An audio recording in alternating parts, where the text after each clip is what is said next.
So now we are going to the giraffe center. Let me show you this giraffe center.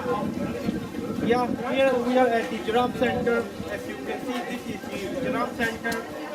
So yeah, my cameraman, can you come here? So as you can see, African Fund for Enduring Wildlife Kenya. This is the giraffe center we are at, which normally it costs 1,000 shilling for foreigner, 215 shilling for the local people. Yes, 4 times more for the foreigner. Yeah, it's a quite good business, to be honest with you. Yeah, let's go inside. Inside.